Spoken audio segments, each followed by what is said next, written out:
ਵੇ ਯਾਰ, ਸਾਰੇ 450 ਰਨਸ, ਉਹ ਵੀ ਪਾਕਿਸਤਾਨੀ ਖਿਡਾਰੀਆਂ ਨੇ। ਇਹ ਕ੍ਰਿਕਟ ਦਾ ਸਕੋਰ ਹੈ ਜਾਂ ਫਿਰ ਕਿਸੇ ਵੀਡੀਓ ਗੇਮ ਦਾ ਹਾਈ ਸਕੋਰ? ਮੇਰੀ ਤੇ ਸਮਝ ਹੀ ਨਹੀਂ ਆ ਰਹੀ। ਕਸਮ ਨਾਲ ਯਕੀਨ ਹੀ ਨਹੀਂ ਹੁੰਦਾ। ਓਏ, ਅਸੀਂ ਕਦੋਂ 450 ਰਨਸ ਮਾਰੇ ਸੀ? ਇਹ ਕਿਹੜਾ ਨਵਾਂ ਜ਼ਮਾਨਾ ਆ ਗਿਆ? ਮੈਂ ਤੇ ਨਹੀਂ ਮੰਨਦਾ, ਬਿਲਕੁਲ ਨਹੀਂ ਮੰਨਦਾ। ਹੋਰ ਸੁਣੋ, ਸਭ ਤੋਂ ਵੱਡਾ ਲੋਚਾ ਇਹ ਹੈ ਕਿ ਇਹ 450 ਰਨਸ ਕਿਸੇ ਆਫੀਸ਼ੀਅਲ ਮੈਚ ਵਿੱਚ ਨਹੀਂ ਬਣੇ, ਪ੍ਰੈਕਟਿਸ ਮੈਚ ਵਿੱਚ ਬਣੇ ਨੇ। ਮੈਨੂੰ ਤੇ ਇਹ ਲੱਗਦਾ ਹੈ ਜਦੋਂ 25 ਜੁਲਾਈ ਨੂੰ ਅਸਲ ਟੈਸਟ ਸ਼ੁਰੂ ਹੋਇਆ, ਉਦੋਂ ਇਹ 450 ਸੁੱਕਰ ਕੇ 150 ਨਾ ਰਹਿ ਜਾਣ। ਸਾਡੇ ਨਾਲ ਹਮੇਸ਼ਾ ਇਹੀ ਹੁੰਦਾ ਹੈ ਨਾ। ਬਾਬਰ ਆਜ਼ਮ 20 ਸੈਂਚੁਰੀ, ਅਜ਼ਾਨ ਓਵੈਸ 20 ਸੈਂਚੁਰੀ, ਸ਼ਾਨ ਮਸੂਦ ਵੀ ਫਾਰਮ ਵਿੱਚ। ਓਏ, ਲੱਗਦਾ ਸਾਰਿਆਂ ਨੇ ਸਾਲ ਭਰ ਦੀ ਬੈਟਿੰਗ ਦੀ ਪ੍ਰੈਕਟਿਸ ਇੱਕੋ ਦਿਨ ਵਿੱਚ ਪੂਰੀ ਕਰ ਲਈ। ਨਾਲ ਇਹ ਗੱਲ ਕਰਾਂਗੇ ਫਵਾਦ ਸਰਵਰ ਦੀ। ਉਹ ਬੰਦਾ ਕਮਾਲ ਦਾ ਹੈ। PSL ਵਿੱਚ ਵੀ ਟੀਮ, ਅਮਰੀਕਾ ਵਿੱਚ ਵੀ ਅਕੈਡਮੀਆਂ ਤੇ CPL ਵਿੱਚ ਵੀ ਜਮੈਕਾ ਕਿੰਗਜ਼ ਜ਼ਮੀਨ ਤੇ ਮਾਲਿਕ। ਬੰਦਾ ਜਿੱਥੇ ਵੇਖੋ ਉੱਥੇ ਇਹ ਕਬਜ਼ਾ ਮਾਰੀ ਬੈਠਾ ਹੈ। ਸਾਇਮ ਅਯੂਬ ਦੀ ਵੀ ਗੱਲ ਹੋਵੇਗੀ। ਫਾਰਮ ਤੇ ਖਾਸ ਨਹੀਂ, ਪਰ ਚਲੋ ਕਿਸਮਤ ਨਾਲ CPL ਦਾ ਵੀਜ਼ਾ ਤੇ ਲੱਗ ਗਿਆ। ਤੇ ਆਖਿਰ ਵਿੱਚ ਰੋਹਿਤ ਸ਼ਰਮਾ ਦੀ ਵੀ ਥੋੜੀ ਕਲਾਸ ਲਾਵਾਂਗੇ। ਸਾਰੇ ਕਹਿੰਦੇ ਸਨ ਰਿਟਾਇਰ ਹੋ ਜਾ। ਅਗਲੇ ਮੈਚ ਵਿੱਚ 130 ਰਨਸ ਮਾਰ ਕੇ ਕਹਿੰਦਾ, ਓਏ, ਮੈਂ ਬੋਲਣਾ ਕੀ ਹੈ? ਮੇਰਾ ਬਲਾ ਇਹੀ ਜਵਾਬ ਦੇਗਾ। ਚਲੋ ਹੁਣ ਆ ਜਾਂਦੇ ਆ ਅਸਲ ਗੱਲ ਤੇ। ਪਹਿਲੇ 2 ਦਿਨ ਤੇ ਪਾਕਿਸਤਾਨ ਵਾਲੇ ਬੈਟਿੰਗ ਹੀ ਕਰਦੇ ਰਹੇ। 455 ਰਨਸ ਟੰਗ ਦਿੱਤੇ।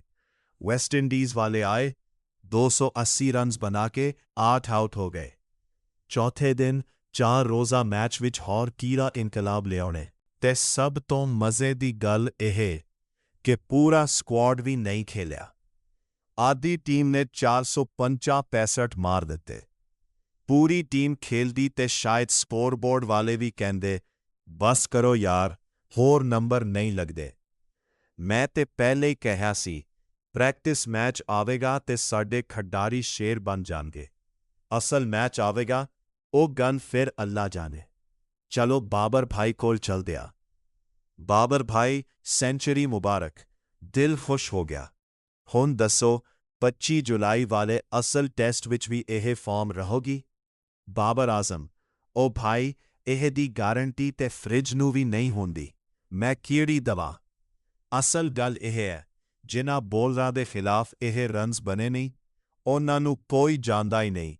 ਕੋਈ ਨੱਥੋ, ਕੋਈ ਫੱਥੋ, ਕੋਈ ਚੌਧਰੀ, ਕੋਈ ਮਸਤਰੀ। ਲੱਗਦਾ ਹੈ ਜਿੱਥੇ ਬੰਦਾ ਲਿਭਿਆ, ਉੱਥੋਂ ਟੀਮ ਵਿੱਚ ਪਾ ਦਿੱਤਾ। ਸ੍ਰੀਲੰਕਾ ਵਾਲੇ ਵੀ ਕਮਾਲ ਕਰਦੇ ਨੇ। ਇੱਕ ਜ਼ਮਾਨੇ ਵਿੱਚ ਸਿੰਥੇ ਜੈ ਸੂਰਿਆ ਹੁੰਦਾ ਸੀ। ਹੁਣ ਹਰ ਦੂਸਰੇ ਬੰਦੇ ਦੇ ਨਾਲ ਜੈ ਸੂਰਿਆ ਲੱਗਿਆ ਹੁੰਦਾ ਹੈ। ਮਲੰਗਾ ਇੱਕ ਸੀ, ਹੁਣ ਹਰ ਗਲੀ ਵਿੱਚ ਇੱਕ ਨਵਾਂ ਮਲੰਗਾ ਫੇਰਿਆ ਹੈ। ਇਹ ਉਹ ਨਵਾਂ ਸ੍ਰੀਲੰਕਨ ਬੌਲਰ ਵੇਖਿਆ? ਪੱਛੋਂ ਲੱਗਦਾ ਜੋਫਰਾ ਆਰਚਰ ਹੈ। ਅੱਗੋਂ ਵੇਖੋ ਤੇ ਬੰਦਾ ਕਹਿੰਦਾ, ਓਏ, ਇਹ ਕਿਹੜਾ ਪੇਸ ਆ ਗਿਆ? ਭਾਈ, ਨਕਨ ਛੱਡੋ, ਅਸਲ ਮਾਲ ਪੈਦਾ ਕਰੋ। ਸਿੰਗਾਕਾਰਾ, ਦਿਲਸ਼ਾਨ, ਜੈਵਰਧਨੇ ਵਰਗੇ ਖਿਡਾਰੀ ਲੱਭੋ। ਉਹਨਾਂ ਨੂੰ ਵੇਖ ਕੇ ਕ੍ਰਿਕਟ ਦਾ ਮਜ਼ਾ ਆਂਦਾ ਸੀ। ਹੁਣ ਵੈਸਟ ਇੰਡੀਜ਼ ਨੂੰ ਵੀ ਕੋਈ ਡਰ ਨਹੀਂ ਰਿਹਾ।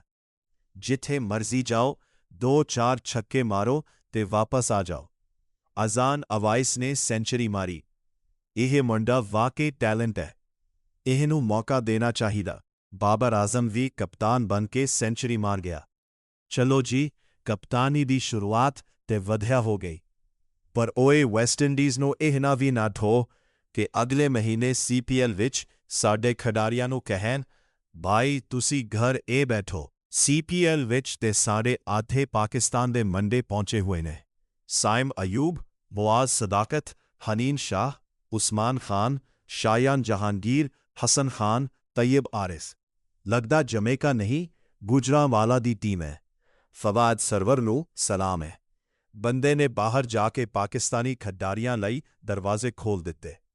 ਹੁਣ ਆਖਿਰ ਵਿੱਚ ਰੋਹਿਤ ਸ਼ਰਮਾ ਦੀ ਗੱਲ। ਭਾਰਤੀ ਟੀਮ ਦੀ ਹਾਲਤ ਇਹ ਹੈ, ਜਦੋਂ ਤੂੰ ਟੂਰ ਤੇ ਗਈ ਹੈ, ਵਾਪਸੀ ਦੀ ਫਲਾਈਟ ਇਹ ਨਹੀਂ ਲੱਭ ਰਹੀ। ਰੋਹਿਤ ਨੂੰ ਸਾਰੇ ਕਹਿੰਦੇ ਸਨ, ਬਾਬਾ ਜੀ ਰਿਟਾਇਰ ਹੋ ਜਾਓ।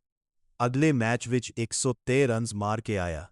ਸ਼ਭਮਨ ਗੱਲ ਕਹਿੰਦਾ, ਭਾਈ ਤੁਸੀਂ ਤੇ ਆਗ ਲਾ ਦਿੱਤੀ। ਰੋਹਿਤ ਕਹਿੰਦਾ, ਓਏ ਪਹਿਲੇ ਮੈਨੂੰ ਰਿਟਾਇਰ ਕਰਾ ਰਹੇ ਸੀ, ਹੁਣ ਮੱਖਣ ਲਾ ਰਹੇ ਹੋ। ਗੱਲ ਕਹਿੰਦਾ, ਨਹੀਂ ਭਾਈ, ਉਹ ਤੇ ਗੰਭੀਰ ਨੇ ਆਖਿਆ ਸੀ। ਰੋਹਿਤ, ਉਹ ਗੰਭੀਰ ਕਿੱਥੇ ਹੈ? ਬੁਲਾਓ ਉਹਨੂੰ। ਗੰਭੀਰ ਆਇਆ ਤੇ ਕਹਿੰਦਾ, ਮੈਂ ਕਿਦੋਂ ਆਖਿਆ, ਮੈਂ ਤੇ ਤੇਰੇ ਨਾਲ ਰੋਟੀ ਵੀ ਖਾਂਦਾ ਵਾਂ। ਰੋਹਿਤ ਕਹਿੰਦਾ, ਓਏ ਸੈਂਚਰੀ ਤੋਂ ਬਾਅਦ ਸਭ ਨੂੰ ਪਿਆਰ ਆ ਜਾਂਦਾ ਹੈ। ਗੰਭੀਰ, 2011 ਦਾ ਵਰਲਡ ਕੱਪ ਮੈਂ ਜਿਤਵਾਇਆ ਸੀ। ਰੋਹਿਤ, ਓਏ ਰਹਿਣ ਦੇ, ਉਹ ਧੋਨੀ ਜਿਤਾਇਆ ਸੀ। ਗੰਭੀਰ, ਬਸ ਇਹ ਗੱਲ ਸੁਣ ਕੇ ਮੇਰਾ ਬਲੱਡ ਪ੍ਰੈਸ਼ਰ ਚੜ੍ਹ ਜਾਂਦਾ ਹੈ। ਚਲੋ ਜੀ, ਅੱਜ ਦੀ ਵੀਡੀਓ ਵਿੱਚ ਇੰਨਾ ਹੀ ਸੀ। ਵੀਡੀਓ ਚੰਗੀ ਲੱਗੇ ਤੇ ਲਾਈਕ ਵੀ ਕਰ ਦਿਓ ਤੇ ਚੈਨਲ ਨੂੰ ਸਬਸਕ੍ਰਾਈਬ ਕਰਨਾ ਨਾ ਭੁੱਲਿਓ। ਅਗਲੀ ਵੀਡੀਓ ਵਿੱਚ ਫੇਰ ਮੁਲਾਕਾਤ ਹੋਵੇਗੀ। ਉਦੋਂ ਤੱਕ ਰੱਬ ਰਾਖਾ।